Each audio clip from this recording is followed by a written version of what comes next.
High বন্ধুরা, আজ সোমবার। মহাদেবের আজ একটা পেন্টিং নিয়ে আসলাম। শিবলিঙ্গের কাজ করেছি। এই কাজটা বেশ কয়েক মাস আগেরই করা। এটা একটা মন্দিরের কাজ ছিল। এটা এক মনসা মন্দির ছিল। তো সেই মন্দিরের একটা দেওয়াল ফাঁকা ছিল। বাড়ির মালিক চেয়েছিল যে এখানে একটা ঠাকুরেরই কোনো একটা ছবি হোক। তো আমি এই ছবিটাই সাজেস্ট করেছিলাম যে এই ধরনের একটা কিছু কাজ করলে দেখতেও ভালো হবে।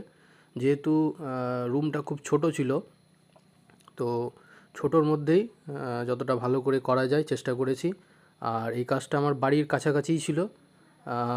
খুব অল্প সময়ের কাজ। সন্ধ্যার দিকে গিয়েছিলাম, কয়েক ঘন্টার মধ্যেই টোটাল কাজটা কমপ্লিট করেছিলাম। তো কেমন হয়েছে সকলে অবশ্যই জানাবেন। আর শিবলিঙ্গের কাজ আমি এর আগেও একটা করেছি, সেই ভিডিওটাও আমি খুব তাড়াতাড়ি ইউটিউবে দিব।